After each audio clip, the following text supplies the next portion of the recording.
तो देखें, आपने जो टॉपिक दिया कि ब्लाइंडनेस का क्या प्रभाव है व्यक्तित्व पर, पर्सनैलिटी पर। तो आप देखें इस टॉपिक में मुख्य रूप से दो विषय, दो की टर्म्स हैं, एक है पर्सनैलिटी और दूसरा है ब्लाइंडनेस। तो इन दोनों को हमें जोड़ना है, दोनों के ब्लाइंडनेस के प्रभाव को पर्सनैलिटी पर देखना है। तो पहले हम जरूर ये जानना चाहेंगे कि पर्सनैलिटी क्या होती है ना। फिर उससे आगे बढ़ेंगे, ब्लाइंडनेस के बारे में थोड़ी बात करेंगे, फिर उसके संबंध को जोड़ेंगे। और अपने इस प्रस्तुति के अंत में मैं ये भी कोशिश करूंगा कि जो वो बाधाएं तमाम या कुछ सीमाएं जो अध्यारोपित हो गई हैं उनको कैसे दूर किया जा सके, उस पर भी बात आपसे हो। तो अगले 40 मिनट 45 मिनट मैं आपके साथ हूँ। उसके बाद 15 मिनट जरूर मैं चाहूँगा कि जो साथी हमको सुन रहे हैं वे अपने प्रश्नों को भी रखें। तो इस ढंग से दोनों ही तरफ की बातचीत होगी तो ज़्यादा अच्छा रहेगा। देखिए, आप ये पर्सनैलिटी, पहली स्लाइड पर चले जाते हैं। पर्सनैलिटी के बारे में जो बात कही जा रही है और इस व्यक्तित्व को समझने की कोशिश करते हैं कि व्यक्तित्व होता क्या है। पांडे जी, मेरी आवाज आ रही सबको? बिल्कुल स्पष्ट आवाज आ रही है सर, आप बोले। हाँ जी, बहुत अच्छा। और वो साथी भी हमारे जो है स्लाइड को पहली स्लाइड पर ले आएंगे। तो जी जी, देखिए आप, स्लाइड सामने विजिबल है सर, विजिबल। हाँ, very very good, thank you sir, thank you. तो आप देखें कि पर्सनैलिटी या व्यक्तित्व क्या है और ये कैसे हम एग्जिबिट कैसे होती है। मतलब किसी की पर्सनैलिटी अच्छी है, किसी की पर्सनैलिटी और भी अच्छी है, तो इस तरह का जब हम कहते हैं तो मतलब पता कैसे चलता है, कैसे व्यक्ति अपनी पर्सनैलिटी को एग्जिबिट करता है। तो इस पर आप देखें तो उसके थॉट्स माने कि उसके विचार, उसके क्या विचार हैं, इस तरह की विचार, और एक्शन माने उसके कार्य, है ना। आप देखें सब थॉट्स, विचार, किस तरह की विचारधारा है ना। आप किसी भी टॉपिक को लेकर अपनी विचारधारा, सकारात्मक, नकारात्मक और कई तरह की विचारधाराएं होती हैं, है ना। तो व्यक्ति की विचारधारा कैसी है, एक्शन माने उसके कार्य, और एक्सप्रेशन का माने अभिव्यक्ति, है ना। हमारे अपने विचार हैं, फिर हम अभिव्यक्ति कैसे उसको करते हैं, किस तरह से दूसरों के सामने अपनी बात को रखते हैं। और चौथी जो बात इसमें बताई जा रही है वो अभिवृत्ति। देखिए, एटीट्यूड, अभिवृत्ति जो है, इस पर बहुत ज़्यादा ध्यान हमें देना है। और आप देखें कि अभिवृत्ति जो है ये हमारा किसी भी टॉपिक, किसी भी कॉन्सेप्ट, किसी भी वस्तु आदि, है ना, प्रत्यय के प्रति हमारा किस तरह से सोच विचार है, इसको अभिव्यक्त करती है। तो ये हमारी अभिवृत्ति जो है, मैं ये धनात्मक और ऋणात्मक तमाम तरह की हो सकती है। जैसे एक उदाहरण मैं आपके सामने पेश करूं कि जब कि मैं अपनी बात करूं या कि सामान्य देखने वालों की बात करूं, जब वो इस दृष्टिबाधित से संबंधित जो है शिक्षा का जो क्षेत्र है इसमें जब आते हैं शुरू में, तो पहले से उनके पास दृष्टिबाधा का कोई अनुभव नहीं होता। दृष्टिबाधित लोगों के पास उनकी कोई कम्युनिकेशन, कोई बातचीत, कोई उसके संपर्क में ऐसा व्यक्ति ज़्यादातर नहीं होता है। तो उनका एटीट्यूड टूवर्ड्स ब्लाइंडनेस इनडिफरेंट होता है। मतलब कोई तय नहीं है, न पॉजिटिव है न नेगेटिव है, इनडिफरेंट है। लेकिन जैसे जैसे वो व्यक्तियों के संपर्क में आएंगे और वो देखेंगे कि दृष्टिबाधित व्यक्ति कितना योग्यता से अपनी बात कह सकता है ना, कितने अच्छे से वो अपने काम कर सकता है, तो उनका अभिवृत्ति ब्लाइंडनेस के प्रति धनात्मक हो सकती है। और यदि वो ये देखें कि ये जितने भी दृष्टिबाधित साथी हैं वे अपने काम को नहीं कर पाते और हर समय दूसरों पर डिपेंड रहते हैं, है ना, और नेगेटिव बातचीत करते रहते हैं अबाउट द सोसाइटी, तो फिर दृष्टिबाधा के प्रति उस व्यक्ति का जो दृष्टिकोण है वो नकारात्मक बनेगा। तो इसका मतलब ये हुआ कि दृष्टिकोण कैसा है, इस बात पे हमको पर्सनैलिटी जो व्यक्ति की बनती है वो उससे बहुत निर्भर करती है कि हमारा बाकियों के प्रति दृष्टिकोण कैसा है ना। तो उसके विचार, उसके कार्य, उसकी अभिव्यक्ति और उसकी अभिवृत्ति, है ना, एटीट्यूड, ये चार तरह से हम अपनी पर्सनैलिटी को एग्जिबिट करते हैं। जब हम किसी से बात करते हैं, है ना, तो हमारे विचार क्या हैं, फिर विचार कैसे कार्य रूप में परिणित होते हैं, ठीक है, और हमारी अभिवृत्ति तमाम जो कॉन्सेप्ट है उनके प्रति क्या है ना। तो इन सब बातों से मिलकर पर्सनैलिटी बनती है, निकल के आती है। और आप देखें इसमें एक और बात कही जा रही है कि there is no personality unique to blindness. Blindness से चूंकि हमारा आप जोड़ना चाहते हैं, देखिए ब्लाइंडनेस की कोई खास अद्वितीय पर्सनैलिटी होती है ऐसा नहीं है। ब्लाइंडनेस का प्रभाव पड़ सकता है ना, और ऐसा नहीं है कि दृष्टिबाधित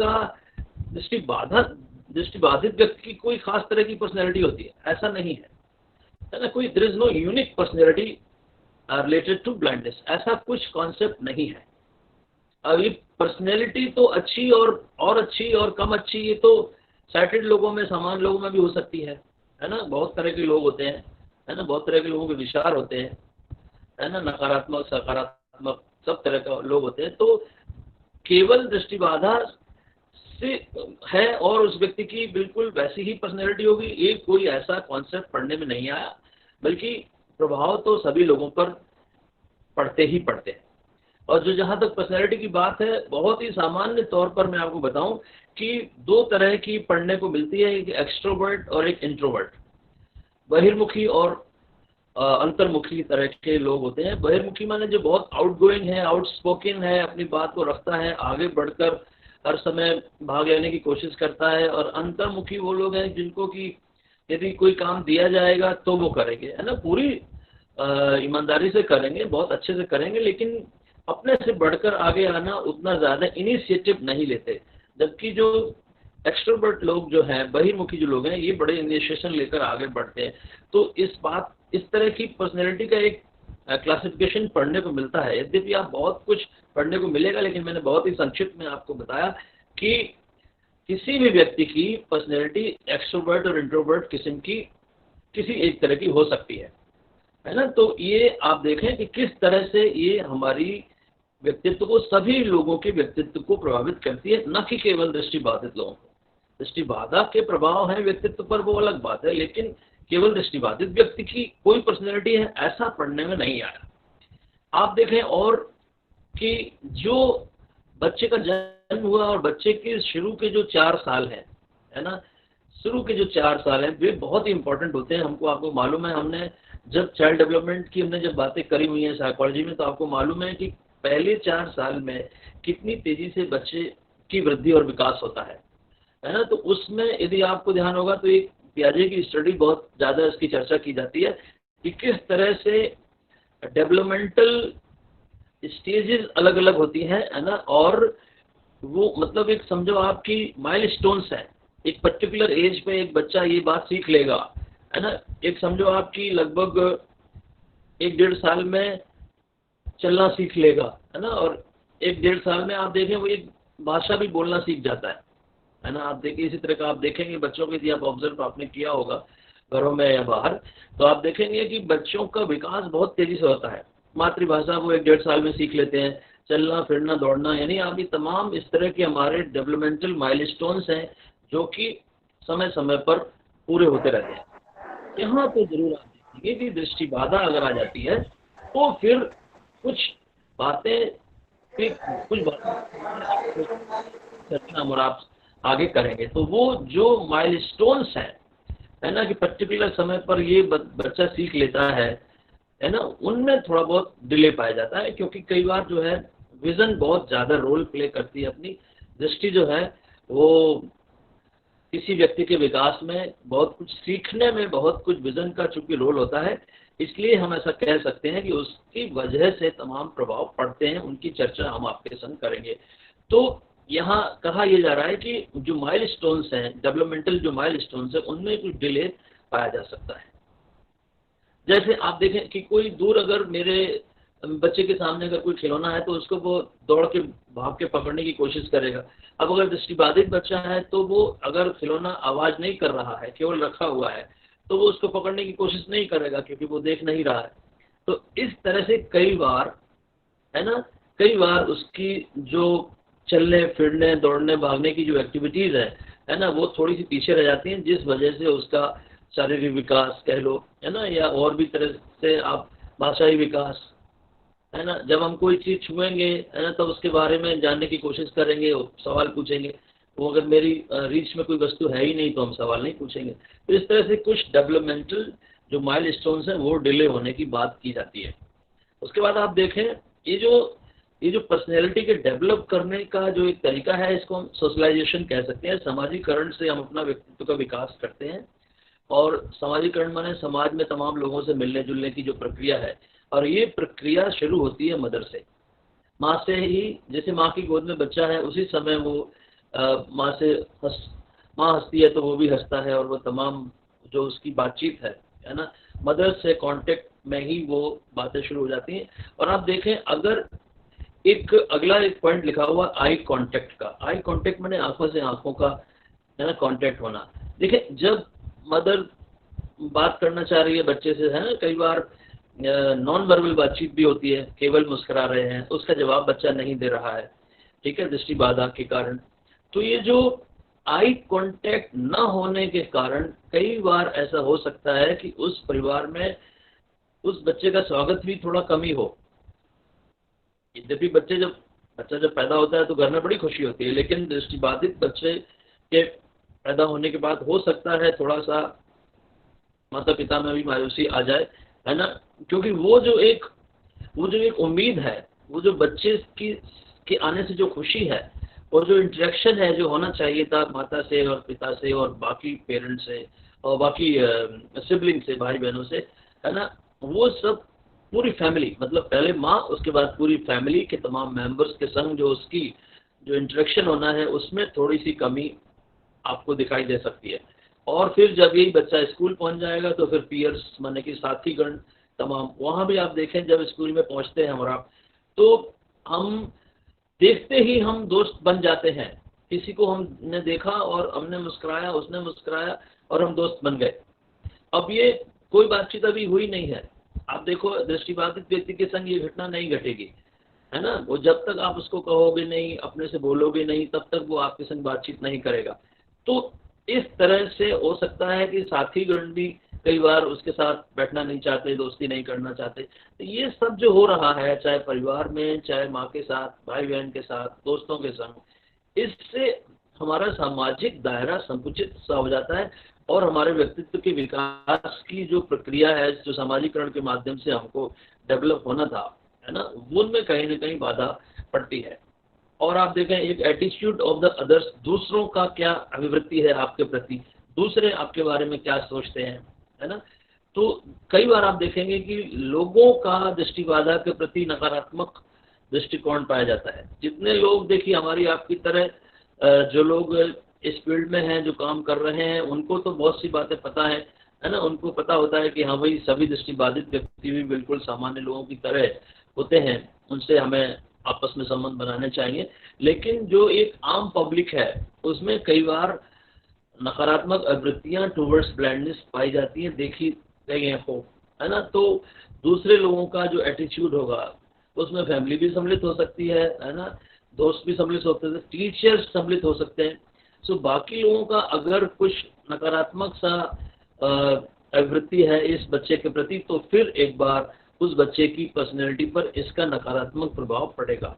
ये पर्सनैलिटी है क्या, है ना, इस व्यक्तित्व में थोड़ा और गहराई में चलते हैं, और बड़े लोगों ने क्या कहा है। देखिए, एक डेफिनेशन अगली स्लाइड पर चलने के लिए अनुरोध करूंगा पांडे जी आपसे, और एक डेफिनेशन के माध्यम से इसको और थोड़ा गहराई से समझने की कोशिश करेंगे।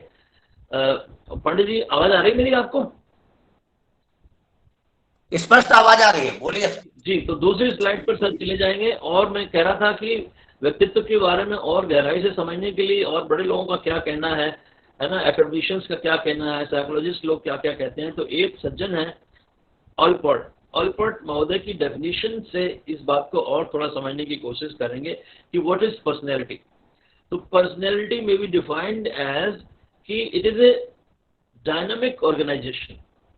देखिए, डायनामिक माने गत्यात्मक, गतिशील, ऑर्गेनाइजेशन माने संगठन है, ये गतिशील संगठन है विद इन द इंडिविजुअल, व्यक्ति में अंदर ही ये इस तरह का संगठन है। आप समझो, तमाम चीजों को मिला जुला रूप है ये, ऑफ दोज साइकोफिजिकल सिस्टम।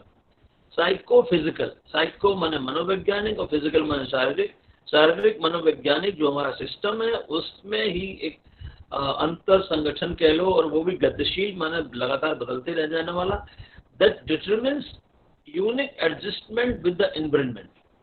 वातावरण के साथ हम अपने आप को कैसे एडजस्ट करते हैं। वातावरण माने चारों तरफ के लोग, चारों तरफ की तमाम वस्तुएं और जो जगह और तमाम स्थान जहाँ भी हम रह रहे हैं, जिन लोगों से के संपर्क में हम आते हैं, उन लोगों से किस तरह से हम बातचीत करते हैं, कैसे एडजस्टमेंट करते हैं टूवर्ड्स द एनवायरनमेंट। वातावरण में केवल फिजिकल चीजें नहीं है, बल्कि लोगों को भी सम्मिलित कर लिया जाता है कि हमारे आसपास कौन कौन से लोग हैं। फॉर एग्जाम्पल, यदि मैं स्कूल में पढ़ता हूँ तो हमारे साथी होंगे, टीचर्स होंगे।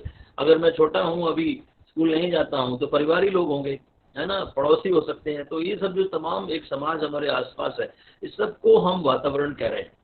और वातावरण में बाकी चीजें जो फिजिकल वर्ल्ड है उसकी बात भी है।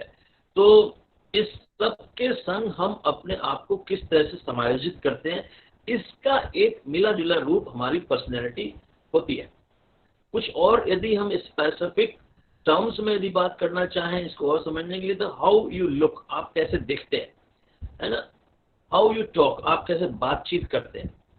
हाउ यू ड्रेस, आप कैसे कपड़े पहनते हैं। देखिए, आपका दिखावा, आपके कपड़े, है ना, आपकी बातचीत, आपके कार्य, हाउ यू एक्ट, कैसे आप कार्य करते हो, है ना। और योर मैनर्स, आपके मैनर्स कैसे हैं, है ना। मैनर्स माने व्यवहार करने का तरीके। कई बार आप गुड मैनर्स, बैड मैनर्स, हमने ऐसा सुना होगा, है ना, कि भाई किस तरह के बच्चे के मैनर्स हैं, है ना। बहुत से मैनर्स होते हैं। उदाहरण के तौर पे आप यूँ समझो कि टेबल पे बैठ के खाना खाने का भी एक मैनर है, बड़े लोगों से बातचीत करने का भी एक मैनर है, अपने से छोटों से बात करने का एक मैनर है ना। तो वो मैनर है, तो वो गुड मैनर्स है, वो मैनर्स की बात हो रही है। और हमारा बिहेवियर, व्यवहार, तो मैं कैसे दिखता हूँ, कैसे अपने आप को ड्रेसअप करता हूँ, है ना, कैसे कपड़े पहनता हूँ। आप देखें, जैसे कपड़े पहनेंगे उसी तरह की आपकी छवि भी बनेगी, है ना। जैसे आप दिखेंगे, जैसे आपने बालों को ठीक किया हुआ है, जैसे आपने अपने आप को ड्रेसअप किया हुआ है ना, तो वैसे ही आप बाकी के लोगों की निगाह में उसी तरह के आपका व्यक्तित्व बनने वाला है। बातचीत का बहुत बड़ा प्रभाव, बहुत बड़ा रोल बातचीत का है कि मैं बात कैसे करता हूँ, अपनी बात को दूसरों तक कैसे रखता हूँ, है ना। और क्या मैं हर वक्त अपनी ही बात कहता रहता हूँ या दूसरों की सुनता भी हूँ, है ना। तो तमाम बातें हैं। आप देखें, केवल बातचीत करने का मतलब हर समय बोलते ही नहीं रहना है, दूसरों की बात को भी सुनना है, समझना भी है, और फिर अकॉर्डिंगली बोलना है। किस जगह पर क्या बात करनी है, किस व्यक्ति से कैसे बोलना है, बड़ों से, छोटों से, बराबर वालों से। आप देखेंगे, मुझे लगता है शायद आप इस बात से सहमत होंगे अगर मैं ये कहूँ, बड़ों से बातचीत करते समय हमारी भाषा बदल जाती है, छोटों से बातचीत करते समय हमारी भाषा के में प्रयोग किए जाने वाले शब्द जो है वे बदल जाते हैं, साथियों के संग और भी ज़्यादा बदल जाते हैं। तो किन शब्दों का हम प्रयोग करते हैं, कैसी बातचीत हमारी रहती है, इन सब पर डिपेंड करती है हमारी पर्सनैलिटी। तो ये सब है। और देखें, थोड़ा और आगे चलते हैं, फैक्टर्स, कौन कौन से वो कारक हैं जिस वजह से हमारी पर्सनैलिटी पर प्रभाव पड़ता है। तो देखिए, कुछ बायोलॉजिकल फैक्टर्स हैं, है ना। जीव विज्ञानी फैक्टर्स क्या है, फिजिक हमारा। देखें, आप पर्सनैलिटी को बहुत ही सीमित सी अर्थ में फिजिक्स से भी जोड़ा जाता है। मतलब यदि व्यक्ति लंबा चौड़ा है ना, तो हम कहते हैं बड़ी अच्छी पर्सनैलिटी है। यद्यपि ये अपने आप में पूरी तरह से सत्य बात नहीं है ना। केवल लंबाई चौड़ाई है ना, तो आपकी पर्सनैलिटी बहुत अच्छी है, ऐसा नहीं है। पूरी बात ये सच नहीं है। यद्यपि उसका भी रोल है, उसका भी कंट्रीब्यूशन है, क्योंकि आप लंबाई चौड़ाई होने पर तमाम लोगों को आसानी से नियंत्रित कर सकते हैं। आपकी बात हो सकता है लोग ज़्यादा ध्यान से सुने, उसका कंट्रीब्यूशन है। लेकिन बात क्या करनी है ये भी तो पता होना चाहिए। अब हमको ये नहीं मालूम कि क्या कहना है, और मैं इतनी लंबा देर शरीर घूम रहा हूँ, तो क्या होगा उससे। तो पूरा उससे बात नहीं बनती, लेकिन हाँ, कंट्रीब्यूशन उसका जरूर है। तो फिजिक हमारा, है ना। उसके बाद हमारे जो, जैसे मैंने आपको बताया कि जेनेटिक, जेनेटिक माने कि आनुवांशिक कैरेक्टर्स होते हैं। कुछ हमारे कैरेक्टर्स जो हैं वो आप समझो कि पीढ़ी दर पीढ़ी चले आते हैं, है ना। कुछ हम गुण जो हैं हम अपने परिवार से, माता पिता से, दादा दादी, नाना नानी से लेते हैं, है ना। कुछ बातें हमारी वहाँ से जुड़ी हुई होती है, और कुछ हमारी पर्सनल होती है। देखें, आप किसी भी व्यक्ति का जो व्यक्तित्व है, इंडिविजुअल पर्सनैलिटी है, वो एक आप समझो कि तमाम फैक्टर्स का मिला जुला प्रभाव है कि वो उसके पेरेंट्स कैसे हैं, है ना, माता पिता से लेकिन किस परिवार से वो आया हुआ है ना, किस तरह की आनुवंशिकता को वो कैरी कर रहा है। और उसके कुछ अपने पर्सनल माने व्यक्तिगत भी गुण वहाँ पर रोल प्ले करते हैं। तो शारीरिक ये बायोलॉजिकल फैक्टर्स कुछ हैं, उसके बाद कुछ सोशल फैक्टर्स हैं, मैंने कहा सामाजिक में, समाज में परिवार है ना, पेरेंट्स, घर में किस तरह का वातावरण है। देखिए घर में मान लीजिए जो भाषा प्रयोग की जाती है वो जरूर हमारे व्यक्तित्व को प्रभावित करेगी। तो घर के लोग और घर का वातावरण, माता पिता बहुत बड़ा रोल प्ले कर रहे हैं, पिता, यहाँ तक कि पिता का जीवन, पिता का व्यवसाय, तमाम है ना, पिता की बातचीत, ये सब उस पर बहुत ज्यादा प्रभाव पड़ने वाला है बच्चे पर। उसके बाद घर से निकला तो स्कूल, स्कूल कैसा स्कूल है ना, मुझे नहीं मालूम और कहना भी नहीं चाहिए, मुझे लगता है आप भी बताएं अपनी बात कि क्या कुछ सरकारी स्कूल और गैर सरकारी स्कूलों में भी कुछ हमारे आपके जहन में कुछ अंतर है क्या, कि यहाँ विद्यालय किस तरह के होते हैं, तो उनकी भी एक खास छवि हमारे दिमाग में होती है। तो स्कूल कैसा है ना, सरकारी विद्यालय भी बड़े अच्छे होते हैं है ना, और होना भी चाहिए, लेकिन फिर भी छवि हमारे दिमागों में होती है। समाज, जिस समाज में हम रहते हैं वहाँ के लोग है ना, वो कैसा, जिस गांव में हम रहते हैं, जिस समाज में हम रहते हैं, वहाँ पर क्या कार्य होता है ना, किस तरह के लोग आपस में बातचीत करते हैं। ये सब तमाम फैक्टर्स जो हैं वो सामाजिक है, जिसमें कि आसपास के लोग, माता पिता, घर परिवार के लोग, भाई बहन, स्कूल के अध्यापक, दोस्त हमारे, और समाज के तमाम लोगों का भी प्रभाव व्यक्ति के व्यक्तित्व पर पड़ता है। आप देखिए बाद में एक बात और लिखी हुई है कि साइज ऑफ द फैमिली, परिवार कितना बड़ा है, और बर्थ ऑर्डर, जिस बच्चे का मतलब बच्चा अपने माँ बाप का पहली संतान है या बीच में है या आखिरी संतान है या अकेली संतान है, आप देखेंगे इन सब बातों का उस बच्चे की पर्सनैलिटी पर प्रभाव पड़ने वाला है। अगर अकेली संतान है तो आप समझो कि, और बड़े बच्चे और अकेली संतान कई बार चीज़ों को शेयर नहीं कर पाते है ना, सब तो हमारा है, ऐसे उनका एटीट्यूड ऐसे हो जाता है, सब चीज़ हमारी है ना। वो कई बार छोटा भाई भी जब आता है उसको भी खिलौना देने में बड़ी परेशानी हो जाती है कि ये तो हमारा था, अब ये मांगने आ गया है ना। तो आप परिवार का साइज है ना, परिवार का साइज मैंने कितने बच्चे हैं परिवार में, ठीक है। या एक बात और भी है, एकल परिवार है या संयुक्त परिवार है ना, तो केवल माँ बाप ही हमको समय देते हैं या हमारे और भी दादा दादी, नाना नानी, चाचा चाची वगैरह वगैरह तमाम लोग भी हमारे संग रहते हैं। तो अलग अलग तरह के लोगों से जब हम मिलेंगे तो सबके साथ मिलजुल कर रहना सीखेंगे।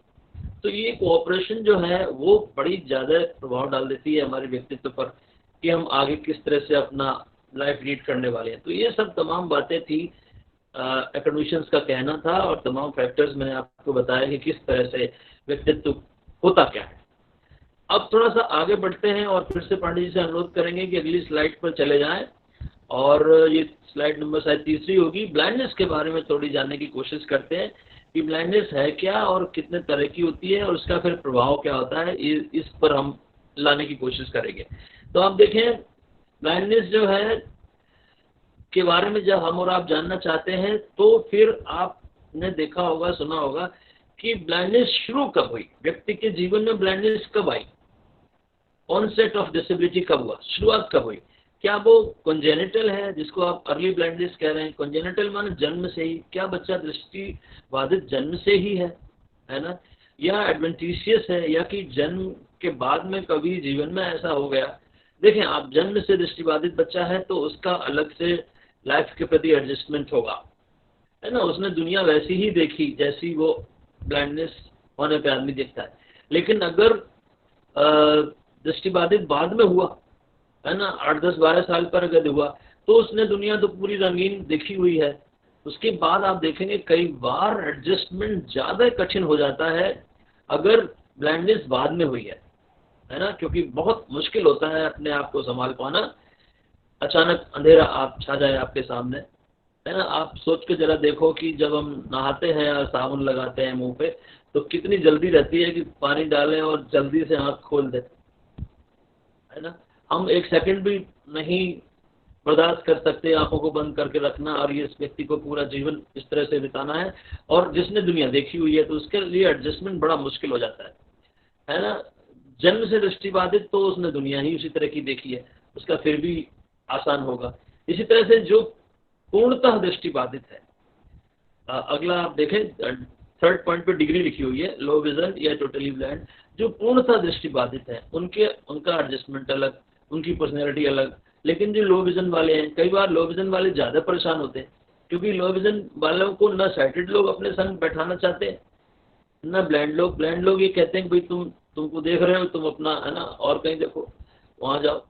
और देखने वाला का समूह जो है वो कहता है भाई तुम है ना विजुअली इम्पेयर्ड की श्रेणी में आते हो, तुम हमारे साथ भी नहीं हो, तो वो कहीं का नहीं रहा। तो लो विजन के साथ कई बार ज़्यादा समस्या आ जाती है ना। तो बात यह है कि क्या वो जन्म से है या बाद में हुआ, या पूर्णतः दृष्टिबाधित है या कि कुछ अल्प दृष्टिवान है, हर समय व्यक्तित्व पर अलग अलग तरह के प्रभाव पड़ने वाले हैं। अच्छा, कारण क्या है? क्या बीमारी से अक्सर दृष्टिबाधा धीरे धीरे आती है ना, और चोट आदि लगने से दृष्टिबाधा अचानक आ जाती है ना, तो इसका भी प्रभाव अलग अलग पड़ेगा। आप देखें, दृष्टिबाधा यदि हमारे जीवन में धीरे धीरे आ रही है तो हम फिर अपने आप को धीरे धीरे एडजस्ट कर लेते हैं। और अचानक यदि कोई एक्सीडेंट हुआ है ना, जैसे मैं एक सज्जन को जानता हूँ, वो अच्छी खासी फौज में मिलिट्री में जॉब करते थे, कहीं माइनिंग में ब्लास्ट हो गई और वो एक्सीडेंटली ब्लाइंड हो गए है ना, तो उनके साथ बड़ी परेशानी हुई। तो मैं ये कहना चाह रहा हूँ कि किस तरह से, कारण क्या रहा, कब शुरुआत हुई, कितनी दृष्टिबाधा है, दृष्टिबाधा कितनी है, अल्प दृष्टिवान है या पूर्णतः दृष्टिबाधित है, कारण क्या है, बीमारी है या कि चोट आदि लग गई है ना, और जन्म से ही है या कि बाद में हुई है। इन तमाम बातों का अलग अलग तरह से व्यक्ति के व्यक्तित्व पर प्रभाव पड़ने वाला है।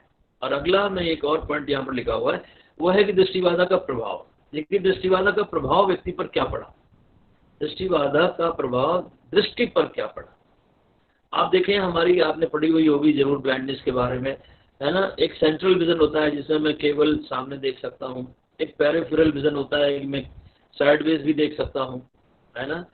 तो यदि सेंट्रल विजन हमारा ठीक है तो आप जहाँ देखेंगे वहाँ दिखाई देगा, ठीक है।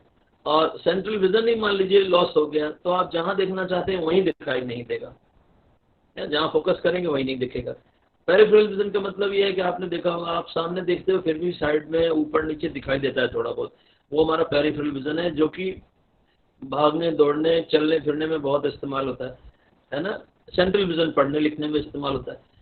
तो आप देखें, अलग अलग प्रभाव उसके ऊपर पड़ने वाले हैं, है ना। वो कौन से काम नहीं कर पाएगा, वो डिपेंड करेगा कि भाई प्रभाव किस तरह का पड़ा।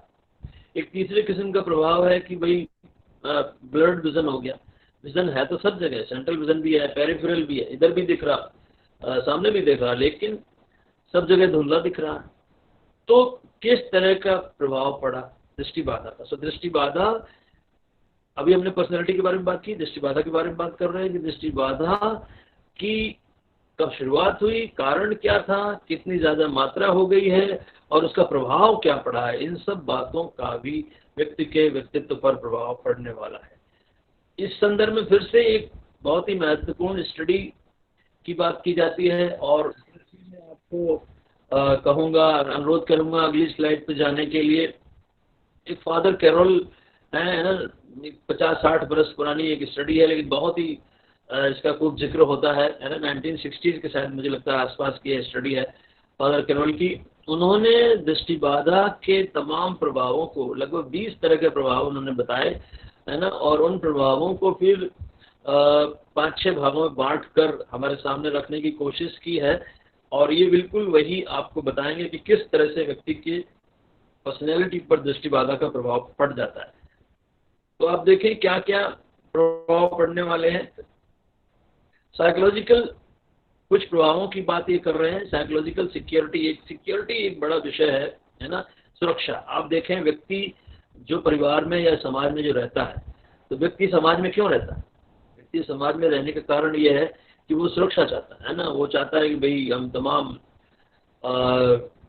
जो तमाम झंझट है उससे बचे रहें, है ना, और तमाम तरह के जो आपत्ति विपत्ति आने वाली है उससे बचेंगे यदि समूह बना के रहेंगे। तो समाज में रहने के पीछे कारण ये है, तो है ना।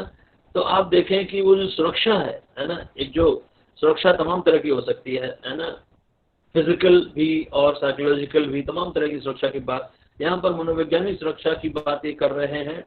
आप देखें क्या क्या सुरक्षा किन किन बिंदुओं पर इन्होंने बात की। इंटीग्रिटी माने इस तरह से आप समझें कि एक संपूर्णता, है ना, मेरा किस तरह से प्रभाव पड़ रहा है, इस पर ध्यान देने की आवश्यकता है। कॉन्फिडेंस, साइकोलॉजिकल बातचीत हो रही, विश्वास, है ना, कॉन्फिडेंस हमें अपने आप पर कितना है।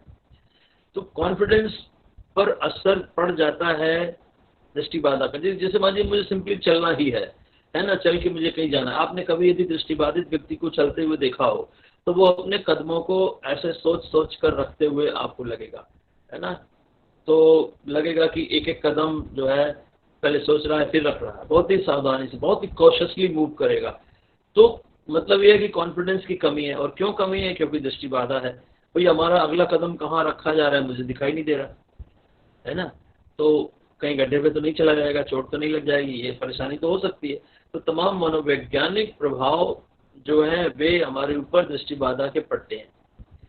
और आप देखें अगली इन्होंने पॉइंट लिखा है बेसिक स्किल्स, है ना, कुछ कुशलताएं हैं जिसमें नंबर 1 मोबिलिटी, है ना, मोबिलिटी की बात हम और आप कर रहे हैं लगातार।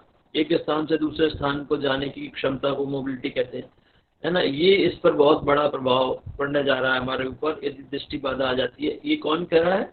फादर कैरोल की स्टडी में सब कुछ लिखा हुआ है। उसके बाद EDLS, activities of daily living skills.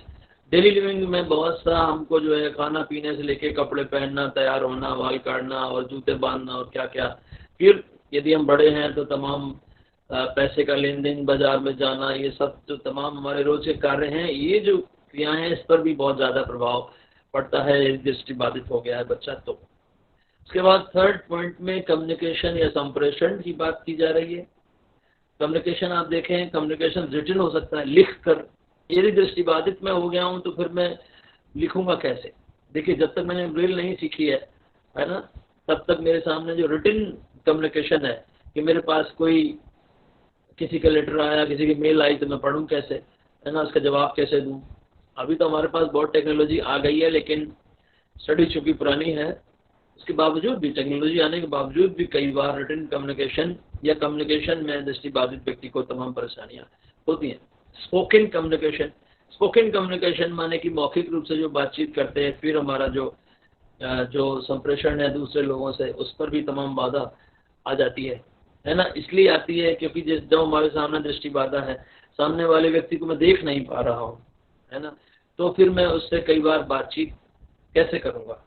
आपने ऐसा हो सकता है कभी देखा हो कि मैं सामने मेरे व्यक्ति खड़ा हुआ है, लेकिन मैं बातचीत थोड़ा सा इधर हटके करने की, ऐसे लग रहा है मैं इधर खड़े हुए व्यक्ति से किसी से बात कर रहा हूँ, क्योंकि मैं देख नहीं रहा, है ना, और मैं कान से सुनने की कोशिश करने लगता हूँ, है ना, तो कान मुझे उस व्यक्ति की तरफ मैंने कर दिया और चेहरा मेरा थोड़ा घूम गया। तो ये सब जब होगा तो ये सब बातें देखिए बहुत छोटी छोटी बातें हैं, और लोग मैटर नहीं करेंगे अगर जिनको दृष्टिबाधा के बारे में अच्छी जानकारी है। लेकिन जो दृष्टिबाधा के बारे में नहीं जानता वो ये समझेगा कि एक ऐसा आदमी है, ये इधर मुंह की तरफ मुझसे बात कर रहा है, बेरुखी दिखा रहा है, जबकि बेरुखी नहीं दिखा रहा, वो तो आपको सुनने की कोशिश कर रहा है। तो पर्सनैलिटी पर ये छोटी छोटी बातें भी खूब प्रभाव डाल देती है। मैं बताऊं आपको कि मैं आपकी तरफ देखूं और आप मेरी तरफ देखें, आप मेरी तरफ देखें और मैं मुस्कुराता नहीं हूं, तो आप मेरे बारे में एक राय बनाएंगे कि पता नहीं कैसा अपने आप को क्या समझ रहा है ना। तो इस तरह की तमाम बातें, छोटी छोटी बातें, इस बात पर गौर करने की आवश्यकता होती है। तो वो चाहे रिटन हो या स्पोकन कम्युनिकेशन हो। उसके बाद सूचना प्राप्ति, इंफॉर्मेशन गैदरिंग, तमाम जो है सूचना प्राप्त कैसे होगी यदि दृष्टिबाधित हो गया हूँ मैं, है ना, चाहे वो अखबार से हो या बुक से हो, है ना, या इंटरनेट से ही हो, तो पढ़ के तमाम सूचना, है ना। तो ये यद्यपि टेक्नोलॉजी फिर हमारी यहाँ मदद करने वाली है, तो हम सूचनाएं अपने पास ला सकते हैं, अदरवाइज ये समस्या एक है according to the coral study. Appreciation देखें आप, विजुअल परसेप्शन ऑफ ब्यूटी, ये कह रहे हैं सुंदर वस्तुओं को परसीव करना, है ना। हमारे सामने वातावरण इतना सुंदर होता है, अभी जैसे बारिश का मौसम है ना, बारिश का मौसम इतना सुंदर हमको लग रहा है वातावरण, ठीक है। अब मैं घूमने गया हूँ पर्वत पहाड़ तमाम जगहों पे, बड़े सुंदर नज़ारे दृश्य दिख रहे हैं, लेकिन दृष्टिबाधित व्यक्ति उस सुंदरता को, है ना, नहीं ग्रहण कर पा रहा है। And visual perception of pleasurable, तमाम ऐसी बातें जिससे हमें खुशी मिलती है, ब्यूटी, सुंदरता, है ना, सुंदरता क्या है ना, और जो ऐसी वस्तुएं क्या हैं जिससे हमें देखकर खुशी मिलने वाली है। तो इस तरह का जो एक पूरा वर्ल्डली जो थिंग्स है ना, जो सांसारिक जो तमाम वस्तुएं हैं, उनकी सुंदरता का हम परसेप्शन नहीं कर पाते, प्रत्यक्षीकरण नहीं कर पाते दृष्टि बाधा आ जाने पर, है ना। उसके बाद हमारी देखें आप ऑक्यूपेशन पे, हमारे व्यवसाय पर बड़ा प्रभाव पड़ने वाला है। कई बार दृष्टि बाधित होने पे हमारा जॉब चला जाता है, कई बार दृष्टि बाधित होने पे हो सकता है जॉब हमको ना मिले। तो जो हमारा जो वोकेशनल जो फ्यूचर है, व्यावसायिक जो भविष्य है, वो हमारा अंधेरे में हो सकता है दृष्टि बाधा के कारण। फाइनेंशियल स्टेटस देखें, चूंकि व्यवसाय से सीधा सीधा जुड़ा हुआ है फाइनेंस, है ना, आर्थिक स्थिति हमारी वो भी कई बार पुअर हो सकती है। ठीक है, जॉब चला गया। आप देखेंगे दृष्टि बाधा आने पे खर्चे बढ़ जाते हैं, दृष्टि बाधा आने पे खर्चे बढ़ जाते हैं, क्योंकि भाई खाना पीना तो हम करेंगे ही, दृष्टि बाधित हो ना हो से क्या मतलब है। लेकिन दृष्टि बाधा आने से हमारे को तमाम मेडिसिन, दवाई और तमाम इस तरह के खर्चे बढ़ जाते हैं। तो खर्चे व्यक्ति में जीवन में बढ़ जाते हैं, जबकि आमदनी कम हो जाती है। तो इस तरह की उसकी फाइनेंशियल स्टेटस जो है बड़ा पुअर हो सकता है। ये प्रभाव बताया जा रहा है कैरोल का, हमेशा ध्यान रखिएगा, है ना, उन्होंने ये सब बातें बताई हुई हैं। तो ये तमाम तरह के प्रभाव, और एक और उन्होंने लास्ट में लिखा हुआ है कि होल पर्सनैलिटी, पूरा व्यक्तित्व। देखिए इन सब बातों का प्रभाव व्यक्तित्व पर है, तो पूरा व्यक्तित्व ही, है ना, उसकी पर्सनल इंडिपेंडेंस, देखिए उसकी स्वतंत्रता। देखिए व्यक्ति स्वतंत्र है ना, और ब्लाइंडनेस के आने पर बहुत डिपेंड हो जाते हैं हम दूसरों पर। हमें कोई चीज़ पढ़ के सुननी है तो किसी से कहेंगे भाई पढ़ के जरा सुना दो, कोई पत्र यदि हमारे पास आया पढ़ के सुना दो, ठीक है। अब वो सही सही पढ़ के सुनाएगा भी, ऐसा विश्वास हम लोग करते हैं, अच्छी बात है। नहीं सुनाया, कुछ का कुछ बता दिया तो और मुश्किल है। ठीक है बात। उसके अलावा और भी कहीं जाना है तो हर वक्त हम किसी एक सर्टिफिकेट साथी के निर्भर हो जाते हैं। अगर हमने प्रॉपर ट्रेनिंग वगैरह नहीं ली हुई है तो, है ना, तो फिर हमें किसी दूसरे के साथ हमेशा चाहिए होता है जो हमको ले जाए, है ना। कई बार बच्चों के स्कूल आदि जाने में भी इस बात की बड़ी समस्या हो जाती है कि उनको रोज रोज छोड़ने कौन जाएगा। तो एक इंडिपेंडेंस जो हमारी एक स्वतंत्रता है वो हमारी मानसिक हो जाती है, वो हम बड़े ही दूसरों पर निर्भर हो जाते हैं। एक हमारी जो एडुकेसी है, सोशल एडुकेसी, सामाजिक तौर पर एक हमारा जो संपूर्णता है, एक तरह से मैं एडुकेट अपने आप को फील, एडुकेट माने कंप्लीट इन आवर सेल्फ, जो मैं अपने आप को महसूस कर रहा हूँ।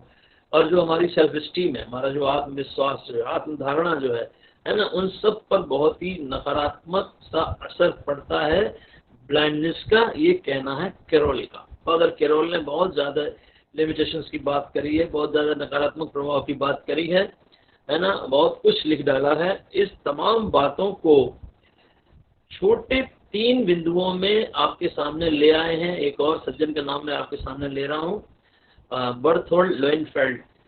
पांडे जी से अनुरोध करूंगा अगली स्लाइड पर चलने के लिए। बर्टोल्ड लोएनफेल्ड की स्टडी भी आपने खूब पढ़ी होगी। ये तमाम देखिए स्टडीज हैं जो आपने अपने सिलेबस में पढ़ी होंगी, वही मैं आपको बताने की कोशिश कर रहा हूँ। चाहे वो कैरोल की स्टडी हो, या ये लोएनफेल्ड की स्टडी हो, या एल्ब्रोट की डेफिनेशन हो, ये सब बातें जो मैंने आपको बताई थी ये सब आपके सिलेबस में है।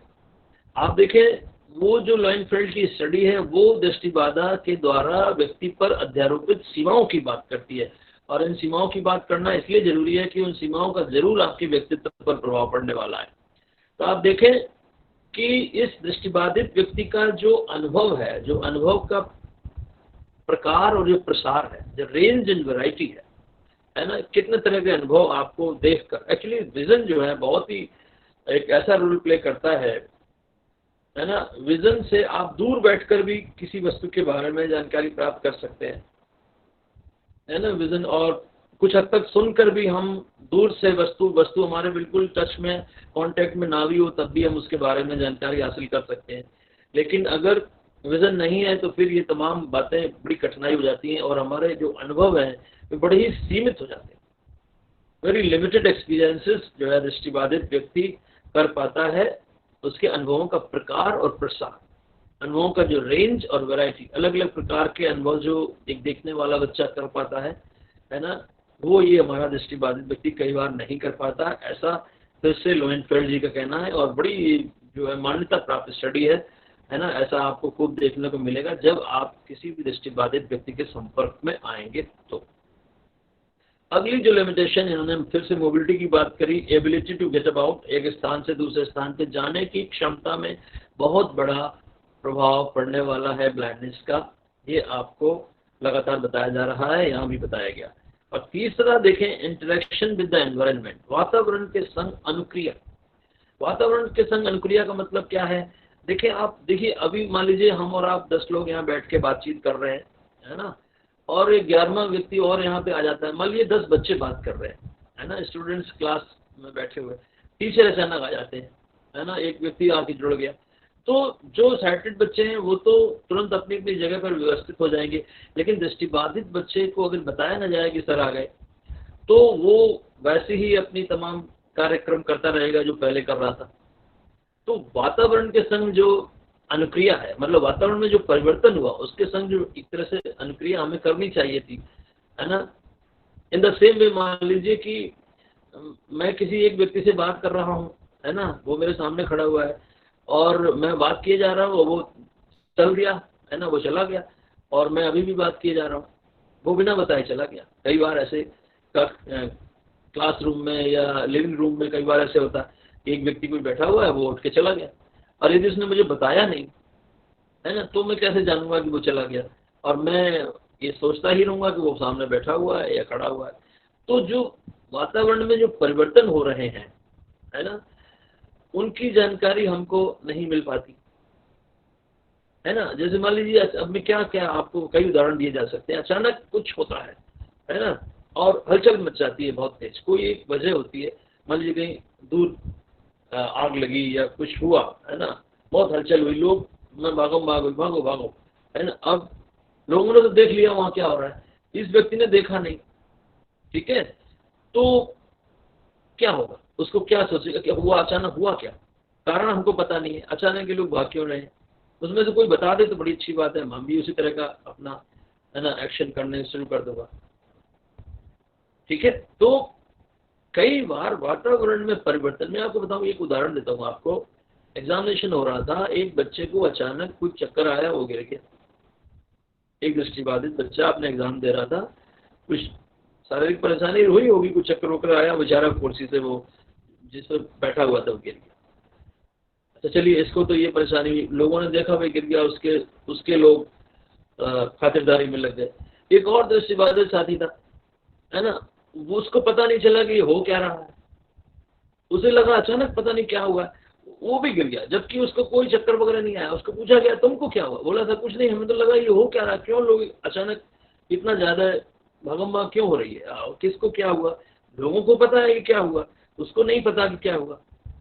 तो वातावरण में जो परिवर्तन है उसके प्रति जो अनुक्रिया है वो दृष्टिबाधित व्यक्ति की पिछड़ी रह जाएगी अगर उसको पता नहीं है। तो ये तमाम तरह के प्रभाव का चर्चा की लोएनफेल्ड ने। ये सब देखिए, मैंने आपको 2 बातें जोड़ दी हैं कि व्यक्तित्व क्या है और दृष्टिबाधा क्या है, और दृष्टिबाधा के प्रभाव क्या क्या पड़ने वाले हैं। तो by way of study given by father Carroll as well as this Lowenfeld के द्वारा हमने आपको समझाने की कोशिश करी है कि भाई किस तरह से ये तमाम प्रभाव पड़ने वाले हैं, है ना। कुछ और बात करेंगे कि किस तरह की टेंडेंसी आपको दृष्टिबाधित व्यक्ति में अक्सर पाई जा सकती है ना, और इसको समझने की आवश्यकता है और देखने की आवश्यकता है कि बात सच है भी या नहीं है। ऐसा नहीं है कि जो बात कही जा रही है, यद्यपि सब भी बातें जो आपको बताई जाती हैं वो अध्ययन पर आधारित होती हैं, लेकिन फिर भी गलत भी हो सकती है ना। हो सकता है कि आपके जो अनुभव हो वो इससे उलट हो। तो मैं अभी अगली स्लाइड पर जाने के लिए अनुरोध करूंगा, पांडे जी से कहूंगा अगली स्लाइड पर चलें और कुछ साइकोलॉजिकल टेंडेंसीज की बात करूंगा, जो मनोवैज्ञानिक कुछ प्रवृत्तियां जो हैं पाई जाती हैं, है ना, व्यक्ति में, दृष्टिबाधित व्यक्ति की बात कर रहा हूं, वो देखें आप क्या कहें। पहली है इमेच्योरिटी, है ना। आप हो सकता है कि वो मतलब अकॉर्डिंग टू हिज एज, है ना, अपनी उम्र के अनुसार कुछ कम मेच्योर बिहेव करे, है ना, कुछ इस तरह की मेच्योरिटी पाई जा सकती है। और देखें आप, कुछ जरूरी नहीं है ना हर वक्त ऐसा सही होगा, ऐसा मैं नहीं दावा कर रहा हूँ, लेकिन मैं आपसे कह रहा हूँ कि पढ़ने में ऐसे आता है कि कई बार मनोवैज्ञानिक प्रवृत्ति के तौर पर इमेच्योरिटी दृष्टिबाधित लोग अपनी शो कर सकते हैं ऐसा। उसके बाद अगला जो वो शो कर सकते हैं वो है ईगो सेंट्रिज्म। मतलब ये आप समझे, ईगो हो सकता है उनका, है ना, ईगो माने अहम जिसे कहते हैं, है ना, आत्म केंद्रित उनका ईगो हो सकता है। कई बार आप देखेंगे दृष्टिबाधित व्यक्ति अपने अराउंड ही सब बातचीत करता हुआ, मेरा ये मेरा वो, इस तरह से आपको मिल सकता है। तो इसका कारण है, देखिए कारण हर समय होता है, हमारा व्यवहार कैसा है इसका हमेशा कारण होता है। क्योंकि मैं दृष्टिबाधित हूँ, मैं दुनिया से बेखबर हूँ, तो फिर मैं और दुनिया की बात करूंगा कैसे? तो मैं ईगो सेंट्रिक ही हो जाऊंगा, है ना, अपनी जी मेरा ये मेरा ये मेरा ऐसा करता हुआ आपको मिल सकता है। उसके बाद आइसोलेशन और लोनलीनेस, दो बातें मिलती जुलती सी लग रही हैं, है ना। एकाकीपन, एकाकीपन हो सकता है, वो मतलब अकेला रहते रहते कई बार व्यक्ति अकेले रहने के आदी हो जाता है। मुझे लगता है शायद आजकल आप भी लोग भी ऐसा महसूस कर रहे होंगे, है ना। अभी पिछले 4 महीने से, 4.5-5 महीने से लॉकडाउन चल रहा है, लोग अपने अपने घरों में बंद हो गए हैं, है ना। अब धीरे धीरे कहा जा रहा है कि भाई निकलो, काम पर चलो। तो काम पे चलना निकलना बड़ी मुश्किल हो सकता है, लग रहा हो, क्योंकि क्या पुनः परिवर्तन हो गया। जबकि हम लोग रोजाना जा रहे थे तब ये कहा गया था कि अब आप रुक जाइए, घर में रहिए, तो बड़ा परिवर्तन, उस समय भी हम लोग परेशान हो रहे थे। तो मतलब ये हुआ कि, है ना, अभी हम लोग घर में रहने के आदी हो गए 4-5, है ना। अभी ये अच्छा है, यहाँ बैठ के अपना फोन चलाया, आपको बातें बता दी, ठीक है, ये अच्छा चल पड़ा ऑनलाइन बातचीत करने का, तो आपको यहीं से बैठे बैठे बातें बता दी, है ना। अभी आइसोलेट सी हो गई है दुनिया, हर व्यक्ति एक दूसरे से जो है सोशल डिस्टेंसिंग मेंटेन करके बैठा हुआ है। तो ये आइसोलेशन जो है, दृष्टिबाधित व्यक्ति, अब वो चूंकि पहले से ही आइसोलेटेड है ना, चूंकि दृष्टिबाधित है, लोगों से बातचीत कम हो रही है, इसलिए अपने आप को आइसोलेटेड ही महसूस करता है, वैसा ही वो हो गया। इस तरह की टेंडेंसी हो सकती है ना, फिर से मैं कहूँगा हो सकती है। तो ये बात भी आप हो सकता है बच्चों में देखें। उसके बाद पैसिविटी, पैसिव होना मतलब एक्टिव न रहना, पैसिव माने निष्क्रिय रहना, और डिपेंडेंसी माने दूसरों पर निर्भरता। दूसरों पर निर्भरता, हर वक्त निष्क्रियता, एकाकीपन, स्वकेंद्रित होना, है ना, और कई बार इमेच्योर व्यवहार दिखाना, इस तरह की मनोवैज्ञानिक टेंडेंसीज जो है बच्चे के या व्यक्ति के बल्कि व्यक्ति में कहूँगा, व्यक्ति के व्यक्तित्व में देखी जा सकती हैं। दृष्टिबाधा के ये प्रभाव पड़ते हुए आप देख सकते हैं। तो इतने सब जब प्रभाव पड़ गए, तो फिर कुछ ऐसी भी चर्चा आपके साथ करना चाहता हूँ कि भाई क्या करें जो इन प्रभावों को मिनिमाइज किया जा सके, कम किया जा सके। पंडित जी से अनुरोध करूंगा फिर से आखिरी स्लाइड पर सर चले जाएं, और आखिरी स्लाइड में कुछ रेमेडीज की बात कर लेते हैं। आप देखें, जिस सेल्फ एस्टीम की मैं बात कर रहा था कि सेल्फ एस्टीम पुअर हो जाता है दृष्टिबाधित व्यक्ति का, तो यहाँ ये बात कही जा रही है कि सेल्फ एस्टीम डेवलप करने की या बनाने की जो प्रक्रिया है वो सेम है सबके लिए, वो साइटेड ब्लाइंड सबकी सेम है, वो अलग नहीं। मैंने आपसे पहले ही कहा कि दृष्टिबाधित व्यक्ति की पर्सनैलिटी कुछ अलग नहीं होती है। पर्सनैलिटी, दृष्टिवान व्यक्ति के संग भी ये सब समस्याएं हो सकती हैं। हो सकता है वो इमेच्योर हो सकता है वो एकाकीपन, अपने आप को उसमें खुश हो सकता है वो ईगोसेंट्रिक हो, ये सब साइटेड व्यक्ति के साथ भी हो सकता है ना। हो सकता है दूसरों पर निर्भर हर समय, दूसरा कोई काम कर दे, ऐसा उसका, ऐसा नहीं है कि ये सब बातें ब्लाइंडनेस के संग जुड़ी हुई हैं, ऐसे किसी के संग भी हो सकता है ना। Introvert type of personality. Yes sir, बोलो बोलो बोलो बोलो बोलो, है हा हो, है कुछ कुछ कुछ कुछ कुछ कुछ। कोई बच्चा कुछ बोलने की कोशिश कर रहा है? कोई बच्चा कुछ बोलो बोलो बोलो, हाँ हाँ कुछ, चलिए। पांडे जी बात आ रही मेरी आपके पास? सर आवाज आ रही है? कोई बालक है? हाँ कोई बालक लग जिन रहा है। बालकों के संदर्भ में हम लोग हैं ऐसे ही। हाँ मैं हाँ म्यूट कर रहा हूँ, आप स्टार्ट करें। जी मैं ये कह रहा था कि हमारे पास जो है वो प्रोसेस, कोई दृष्टिबाधा की अलग से व्यक्तित्व नहीं है। ये तमाम प्रभाव सामान्य देखने वाले व्यक्ति पर भी हो सकते हैं, है ना। तो प्रोसेस सेम है बिल्कुल। अच्छे व्यक्तित्व का विकास अच्छे सेल्फ स्टीम की डेवलपमेंट की प्रोसेस दोनों की सेम है, तो कोई अंतर नहीं है। तमाम कॉम्पिटेंसीज, देखिए आप, कॉम्पिटेंसी एक वर्ड आया है, तमाम योग्यताएं व्यक्ति हासिल करता है तो दृष्टिवान जैसे करता है वैसे ही दृष्टिबाधित भी करता है।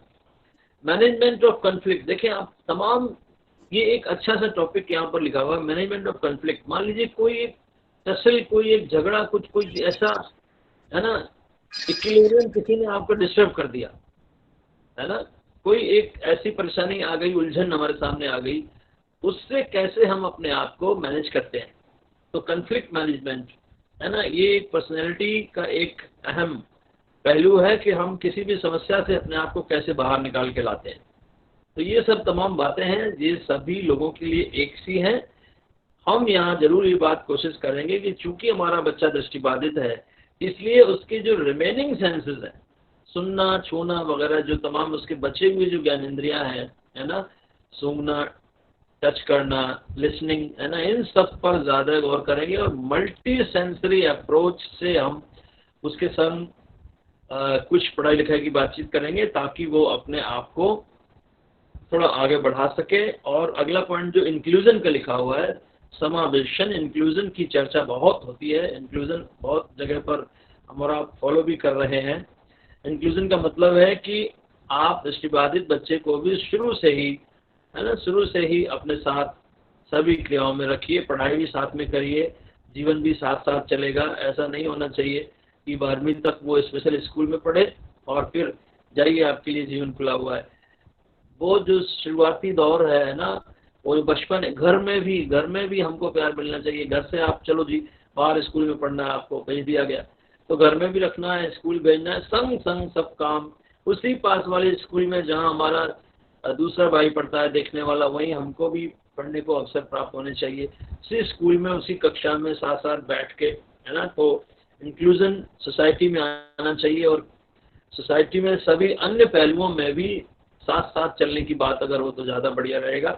उसके बाद यदि जॉब अपॉर्चुनिटीज़ हम ढूंढें, आजकल खूब प्रयास हो भी रहे हैं, rights of the person with disability act 2016, है ना, उसके पहले PWD एक्ट, और तमाम इस तरह की बातें हैं कि हमारे कॉन्स्टिट्यूशनल ऑब्लिगेशंस हैं कि हम हर समय दृष्टिबाधित या अन्य किसी भी तरह से जो दिव्यांगजन हैं उनके लिए तमाम जॉब वगैरह आइडेंटिफाई करके रखे गए हैं। तो जॉब मिलना आवश्यक है हर व्यक्ति को, तो दृष्टिबाधित व्यक्ति को भी। क्यों? क्योंकि इससे हमारी जीवन और लाइवलीहुड, जीविका, है ना, जीवन जीविका सब इसी से जुड़ा हुआ है। और दृष्टिबाधा आने पे कई बार जो जॉब छूट जाते हैं उनका कुछ न कुछ विकल्प तैयार करना चाहिए, है ना। हम हो सकता है कि अब अभी ड्राइविंग नहीं कर सकते, लेकिन कुछ और काम तो कर सकते हैं। तो जो काम कर सकते हैं, मतलब नेचर ऑफ जॉब चाहे भले ही बदल जाए, लेकिन जॉब रहना चाहिए। तो जॉब अपॉर्चुनिटी, है ना, हम उसके लिए ढूंढें और अपने साथ हर समय सम्मिलित रखें। तो हमको नहीं लगता कि कोई भी एक ऐसा कारण है कि हम दृष्टिबाधित व्यक्ति अपना सामान्य जीवन व्यतीत न कर सके। तो इतनी बात थी पंडित जी हमारी तरफ से। मैं चाहूंगा कि यदि कुछ साथी अपने प्रश्न पूछना चाहते हैं तो जरूर साझा करें।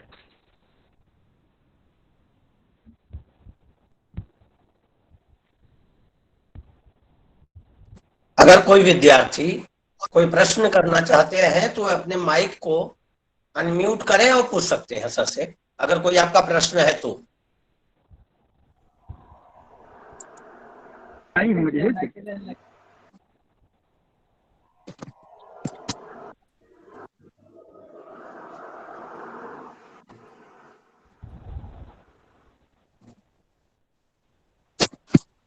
देखिए, एक प्रश्न मुझे लगता है लिख के कुछ आ रहा था कि सेंट्रल विजन लॉस है, तो मैं पूरा पढ़ नहीं पाया।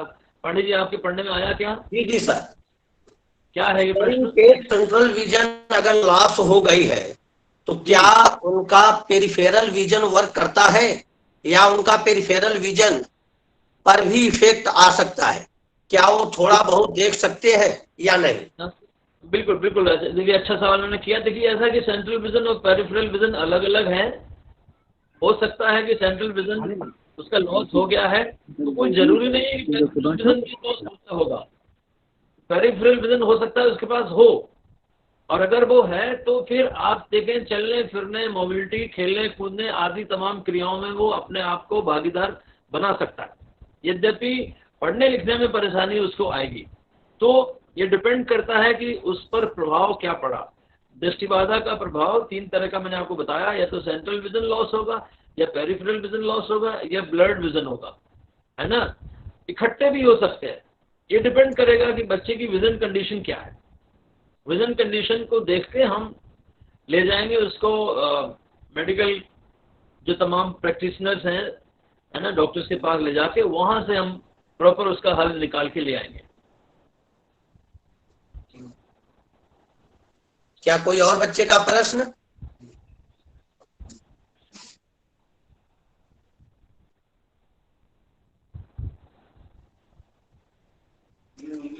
इस विषय पर जितनी आवश्यकता थी सर उससे अधिक अच्छे ढंग से आपने पीपीटी के द्वारा रखा है। बहुत कम ही प्रश्न आएंगे हमें लगता है जहां तक। जी अरे नागेश जी। जी चंद्रभान जी बताएं। नमस्कार। अरे एक व्यवहारिक सा प्रश्न, चूंकि हम लोग छोटे बच्चों से संबंधित हैं, सेंटर्स हैं हमारे, एक क्वेश्चन सर से करना चाह रहे हैं, बड़ा व्यवहारिक सा है। जी बोलिए बोलिए। हाँ, आदरणीय सर से कि एक दृष्टि दिव्यांग बच्चे के व्यक्तित्व विकास में विशेष शिक्षक की क्या भूमिका होती है, या वो कौन से सहज और सरल तरीके हैं जिनके माध्यम से एक विशेष शिक्षक दृष्टि दिव्यांग बच्चे के व्यक्तित्व विकास में सहायक हो सकता है प्राइमरी स्टेज पे। देखिए बड़ा अच्छा सवाल आपने करा। देखिए बात यह है कि दृष्टि दिव्यांग बच्चा है और आपका कहना है कि स्पेशल एजुकेटर के पास वो आया है। तो देखिए जितना हमने आपको बताया कि वे तमाम पहलू जिस उसके ऊपर प्रभाव पड़ने वाले हैं, उसका कम्युनिकेशन, उसकी बातचीत, है ना, उसका व्यवहार, ये तमाम जो और जो बाकी लोगों से उसका जो एक तरह से जो पहलू है, तमाम धनात्मक पहलू है, जो उन पर हमें विचार करना होगा। और एज ए टीचर हम उसकी कितनी मदद कर सकते हैं। बेहतर ये होगा कि हम उसकी शिक्षा पर ध्यान दें और उसी से उसका आगे मुझे लगता है भला होने वाला है। अगर वो अपने आप को स्टडीज में जमा पाया, है ना, तो मुझे लगता है जरूर वो आगे की जो जीवन है जब वो बड़ा होगा, है ना, तो जरूर उसे कोई एक व्यवसाय प्राप्त हो सकेगा जिससे वो अपने जीवन को नॉर्मली लीड कर पाएगा। बाकी छोटी उम्र पर उसके सामने आने वाली परेशानियों में मैंने कहा कि देखना पड़ेगा कि बच्चे के ऊपर प्रभाव क्या पड़ा है। क्या वो पढ़ने लिखने के स्तर में नहीं है, या वो खेलने कूदने की प्रक्रिया में भाग नहीं ले पाता, है ना। बेहतर ये हो आप उसे मैक्सिमम पार्टिसिपेट कराएं इन ऑल द एक्टिविटीज। जितनी भी कक्ष की क्रियाएं हैं जो आप सामान्य बच्चों को करवाते हो, खेलकूद से लेकर पढ़ाई लिखाई तक, सब में उसको सम्मिलित करिए। उसको ये एहसास करवाइए कि you are the part of the class. आप कक्षा के हिस्से हैं, आप सबके संग हैं, सब लोग आपके साथ हैं। बिल्कुल ही किसी भी स्तर पर उसको बच्चे के मन में ये बात नहीं आनी चाहिए कि मैं अलग सा हूँ, है ना, या मुझे अलग से, चाहे वो भले सीटिंग अरेंजमेंट हो कि अलग से मुझे बिठाया गया है। सबके संग रखिए तो जरूर हम उसका ओवरऑल डेवलपमेंट कर पाएंगे पर्सनैलिटी का। बहुत धन्यवाद सर, प्रणाम। किसी और विद्वत्तजन का या किसी का और कोई प्रश्न? अक्षय अयान ने लिखा है सर, बहुत ही गहराई से सर आपने बताया है, प्रश्न ही नहीं बन रहे मुझसे। तो बालक है, बीएड के बच्चे हैं सर, आपने इतना बढ़िया ढंग से समझाया ही है कि, और वैसे भी ये सधे सधाए बच्चे हैं, अनायास के प्रश्न नहीं पूछते, जो प्रश्न उठेगा वही पूछेंगे। मैं कोशिश करता हूँ सरल भाषा में बात बताई जाए। जी सर, इसीलिए बच्चों को बहुत, मैं कमेंट पढ़ रहा था, सहजता हुई है और मैं आसानी से, आप अपनी लेखनी में भी बहुत सहज शब्दों का प्रयोग करते हैं जो आसानी से समझ में आता है। और आज वही पूरी स्टाइल आपने अपने से भी बच्चों के सामने। मेरे जो अपने स्टूडेंट्स हैं उनका भी यही कहना है कि सर आपकी किताब को पढ़ के ऐसे लगता है कि क्लास में बैठे हुए हैं। जी सर यही कह रहा था। वहां एक प्रत्यक्षीकरण का भाव बनता है कि बात सामने से कही जा रही है। बिल्कुल बिल्कुल, यही यही हमारा फीडबैक यही है मेरे बारे में जी लोगों जी सर। तो आज के इस कार्यक्रम में बहुमूल्य समय देने के लिए, आपकी विद्वत्ता को यहाँ पे हमारे छात्रों के बीच रखने के लिए आपका सभी छात्रों की तरफ से, पूरे DSC-VI परिवार की तरफ से बहुत बहुत सादर अभिनंदन, वंदन सर। सादर आपको धन्यवाद है, पूरी संस्था की तरफ से सादर प्रणाम है आपको। आपका स्नेह बना रहे, विद्वत्ता हम लोगों को समय समय पर मिलती रहे, यही आपसे कामना रहेगी। सादर प्रणाम सर। बिल्कुल बिल्कुल, नमस्कार नमस्कार सर, नमस्कार। सभी छात्र सुबह से लगातार 3 क्लासेस आज किए हुए हैं। सभी छात्रों को आज की कक्षाओं के लिए बहुत बहुत धन्यवाद। कई बच्चों ने कहा है कि आज की कक्षाओं की रिकॉर्डिंग उन्हें उपलब्ध करा दी जाए, कुछ नए बच्चे जुड़े होंगे या जो भी होंगे।